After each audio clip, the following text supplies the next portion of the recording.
आपके 6 शिफ्ट के अंदर पेपर हुआ था और जो फर्स्ट शिफ्ट 19 का पेपर हुआ था, पहले शिफ्ट के अंदर शानदार पेपर आया था, ना तो वो हार्ड था और नहीं इजी था, यानी कि नॉर्मल पेपर था। पर सेकंड शिफ्ट जैसे आती है बच्चों के अंदर एक अलग प्रकार के हलचल और माहौल पैदा कर दिया, क्योंकि इन सभी शिफ्ट का मैं एनालाइज करूं तो 19 तारीख की सेकंड शिफ्ट का जो पेपर था वो अच्छे लेवल का था। यहां पर अगर बात करें विद्यार्थियों की, एक शिफ्ट के अंदर आप मान के चले एक शिफ्ट में आपके 120 प्रश्न थे।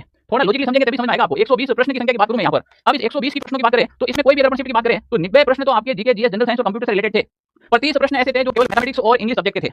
समझ यहाँ पर राजस्थान के बच्चों की ज्यादातर मैथ और इंग्लिश वीक है और बच्चों ने ज्यादा यही कहा सर मैथ के प्रश्न हार्ड है, मैथ के प्रश्न ज्यादा कैलकुलेटिव है, मैथमेटिक्स के अंदर हमें समय नहीं मिला। ये विद्यार्थियों की बातें सुनने को मिली, पर काफी ऐसे विद्यार्थी जिन्होंने पटवारी की तैयारी की है या फिर एसएससी दे रहे हैं, तो अगर वो आएगा इस मामले में वो थोड़ा सा कम होगा। अब यहाँ पर राजस्थान जी के मुझे पता है कि मैं ओल और राजस्थान की बात नहीं कर रहा हूँ, केवल ऑनलाइन साथी परिवार की बात कर रहा हूँ। क्यों? क्योंकि राजस्थान में अगर कोई ऑनलाइन साथी यूट्यूब चैनल से तैयारी करके गया है तो 40 में से 35-37 प्लस राइट करके आएगा, ये मुझे पूरी गारंटी है। वो काफी 40 में 40 हो जाएंगे, बाकी मैं गारंटी दे सकता हूँ, क्योंकि राजस्थान जी के मुझे पता है, मैंने पढ़ा हर एक प्रश्न, हर एक मुझे अभी भी वो क्लास याद दिखाई दे रही है, मैंने वहां पढ़ा।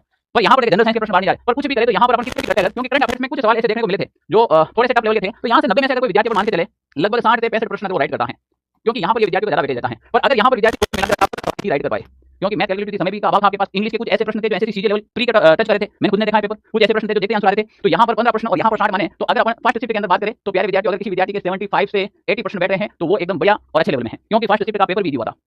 अब कोई विद्यार्थी कह रहा है कि नहीं सर मेरे को 80 प्लस बंदे, मेरे 85 बंदे हैं, मेरे 95 बंदे हैं, मेरे 100 प्लस बंदे हैं, मेरे 110 राइट हो रहे हैं, तो 100 और 110 प्लस वाले यहाँ तो आप वापस अपने आंसर की वेरीफाई कर ले और यहाँ फिर आपने तैयारी अच्छी की है। अगर आपके बन भी रहे हैं तो ये मुश्किल से गिने चुने आपके 100-150 व्यक्ति हो सकते हैं, इससे ज्यादा नहीं हो सकते, ध्यान रखना। पर ज्यादातर जो क्राउड अटक रही है वो आपके 75 से 80 के बीच में अटक रही है।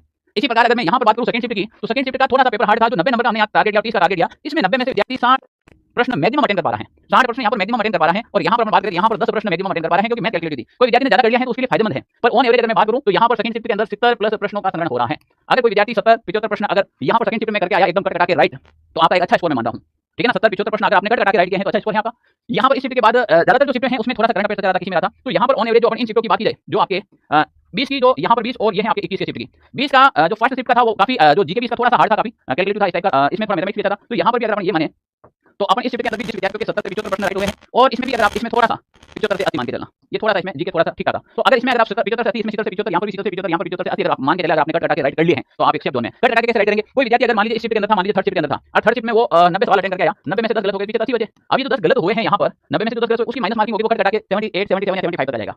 मैं कट कटा के प्रश्नों की बात कर रहा हूँ। अगर आपके पूरे कट कटा के यहाँ तक स्कोर बैठा है, मैं अब भी कह रहा हूँ आप एक शानदार तैयारी की है। देखो युद्ध अच्छा लड़ा है आपने, यहाँ पर परिणाम तो ऊपर वाले के हाथ में है, जहाँ पर गाना जाएगा उस तरफ उसका परिणाम जाएगा। पर अगर आपने ये स्कोर किया है कट कटा के, तो आपने लाइब्रेरी में नींद नहीं ली है, बातें नहीं की हैं, आप यूट्यूब पर बढ़ के नहीं है, आपने एक सही दिशा और सही मार्ग में तैयारी की है। आप कमेंट करके बताना है कि आपका कितना स्कोर हो रहा है, किस शिफ्ट के अंदर हो रहा है। और वास्तव में जो मैंने मेहनत की है, जो जीत और मेहनत की है पिछले राजस्थान के अंदर लाइफ टाइम के अंदर, तो हजारों यूट्यूब चैनल आकर खड़े होंगे आपके साथ में, ठीक है ना। कोई 5 घंटा, कोई 7 घंटा, 10 घंटा, 15 घंटा, कितने भी घंटे पढ़ाए होंगे। पर आप एक चीज का एनालाइज करना, क्या पिछले 1 साल से कोई फोर्थ ग्रेड विद्यार्थी को पढ़ा रहा है, या राजस्थान में हर नौकरी मिशन लेकर निकला था क्या कोई? नहीं, जो लाइफ टाइम के अंदर पढ़ाएंगे वो उनके हिसाब से पढ़ाएंगे। पर मैं 1 साल से मेहनत इसलिए कर रहा हूँ क्योंकि फोर्थ ग्रेड में आज ऑनलाइन साथी से कोई पढ़ के गया, वो विद्यार्थी 70, 75, 80 से नीचे करके आ ही नहीं रहा है, क्योंकि उसका लेवल इस प्रकार से अपने बनाया है।